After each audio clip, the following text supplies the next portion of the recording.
చేయడంలో గానీ ముందుకొస్తే ఎవరైనా వద్దన్నారా? గత 10 సంవత్సరాలు బాధ్యతారహితంగా వ్యవహరించడం వల్ల ఏ మాత్రం ఈ పిల్లల కనీస సౌకర్యాల పట్ల పట్టించుకోకపోవడం వల్ల ఈరోజు ఈ ఉపద్రవం వచ్చింది. వాటిని ఒకటొకటి పరిష్కరించుకుంటూ చాలా సింగిల్ టీచర్ స్కూళ్ళను మూసేస్తే వాటన్నిటిని కూడా తిరిగి పునరుద్ధరించుకుంటూ పేదలకు విద్యను అందుబాటులోకి తీసుకురావాలి. విద్య మీద పెట్టే పెట్టుబడి ఖర్చు కాదు, అది పెట్టుబడి భవిష్యత్ తరాల నిర్మాణానికి పనికొస్తుందని చెప్పి మేము ముందుకు వస్తున్నాము. అన్ని స్కూళ్ళలో మౌలిక వసతులను పెంపొందించడమే మా లక్ష్యము.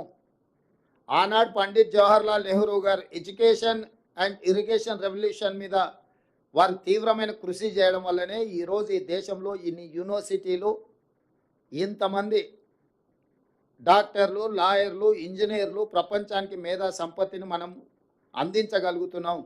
ఒకప్పుడు కరువులో చచ్చిపోతున్న భారతదేశం ఈరోజు ఆహార ధాన్యాలలో మిగులు దేశంగా మారింది అని అంటే పంచవర్ష ప్రణాళికలతో పాటు హరిత విప్లవాన్ని తీసుకొచ్చి సాగునీటి ప్రాజెక్టులు నిర్మించి ముందుకెళ్ళింది. ఈరోజు అదే పండిత్ జవహర్లాల్ నెహ్రూ గారి ఆదర్శాలను ఎడ్యుకేషన్ రెవల్యూషన్, అదేవిధంగా ఇరిగేషన్ రెవల్యూషన్, ఇండస్ట్రియల్ రెవల్యూషన్ కూడా అందుకోవాలని చెప్పి మా ప్రభుత్వం తీవ్రమైన ప్రయత్నం చేస్తుంది. దీనికి నిజమైన మీడియా మిత్రులందరూ కూడా సహకారాన్ని అందించాల్సిందిగా మేము కోరుకుంటున్నాం. Thank you. ఇప్పుడు ఈ నియామకాలు పూర్తయి ఎంతమంది చేరుతారు, ఏమైనా ఖాళీలు ఉంటాయా, వీటన్నిటిని చూసుకున్న తర్వాత మళ్ళీ ఆలోచన చేస్తాం. మా క్యాలెండర్ దీని ప్రకారం ఫిబ్రవరిలో డ్యూ డేట్ ఉంది.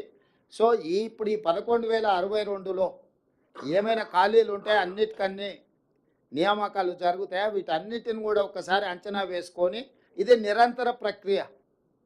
జాబ్ క్యాలెండర్ ఏదైతే ఇచ్చినామో ఎవ్రీ ఇయర్ వచ్చే వేకెన్సీలను తప్పకుండా నియమించాలన్నదే మా ప్రభుత్వం యొక్క ముఖ్య ఉద్దేశము. కాకపోతే వ్యవస్థలన్నిటిని బలహీనపరచడం ద్వారా, వ్యవస్థల్ని గత ప్రభుత్వం నిర్వీర్యం చేయడం వల్ల కొన్ని మేము అనుకున్న కార్యక్రమాలను కూడా అనుకున్న సమయంలో నిర్వహించాలంటే కొన్ని అవాంతరాలు వస్తున్నాయి. వీటన్నిటిని అధిగమించి ఏ ఒక్క ప్రభుత్వ ఉద్యోగం కూడా ఖాళీ లేకుండా వాటన్నిటిని నియమించాలన్నదే మా యొక్క లక్ష్యం. తప్పకుండా ఈ నియామకాల తర్వాత ఒక అంచనాకు వచ్చి కొత్త నోటిఫికేషన్ ఏ విధంగా ముందుకు వెళ్ళాలనో కూడా నిర్ణయం తీసుకుంటాం. Thank you.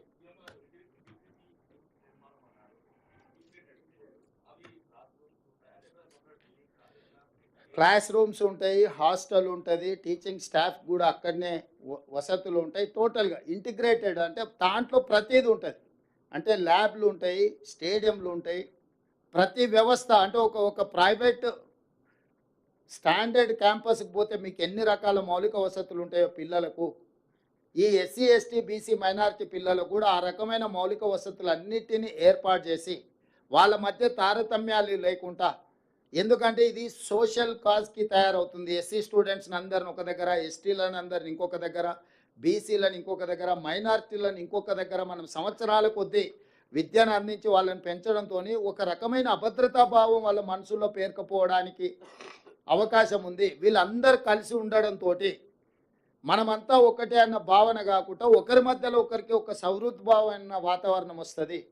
అంటే ఒక సోషల్ కాజ్ను దృష్టిలో పెట్టుకొని ప్రణాళికలు సిద్ధం చేస్తున్నాము. ఏ వర్టికల్చర్ ఆ వర్టికల్చర్ని సపరేట్గా మనం పెట్టి చూస్తే వాళ్ళకు ఒక తెలియని అభద్రతా భావం, సమాజం మమ్మల్ని పక్కన పెట్టి చూస్తుందేమో అని చెప్పి ఆ విద్యార్థుల మనసుల్లో ఎక్కడో ఒక నిగూఢమైన భయం పేరుకపోవడానికి అవకాశం ఉంటుంది. చిన్న వయసులో వాళ్ళ మనసులో ఇట్లాంటి ఆందోళన ఉండడానికి వీల్లేదు. అందుకే వీళ్ళందరిని ఒక దగ్గరికి తీసుకొస్తే ఒక బ్రదర్హుడ్ అంటే ఒక ఫ్యామిలీ లాగా, ఒక అన్నదమ్ముల్లాగా ఒక కలిసి గ్రౌండ్లో కలిసి ఆడుకోవడం ద్వారా, చదువుకునేటప్పుడు కలవడం ద్వారా వీళ్ళందరూ కూడా ఒక మంచి వాతావరణంలో పెరుగుతారు. సో వాళ్ళందరినీ ఒక ఇంటిగ్రేటెడ్ క్యాంపస్ క్రియేట్ చేస్తున్నాం. మినిమం 20-25 ఎకరాల నుంచి 100 నుండి 125 కోట్ల రూపాయలు ఒక్కొక్క స్కూల్ మీద ఖర్చు పెట్టి ఇన్ఫ్రాస్ట్రక్చర్ క్రియేట్ చేసి వాళ్ళకు ఒక మంచి పౌష్టిక ఆహారాన్ని అందించడమే కాకుండా ఒక మంచి మేనేజ్మెంట్ని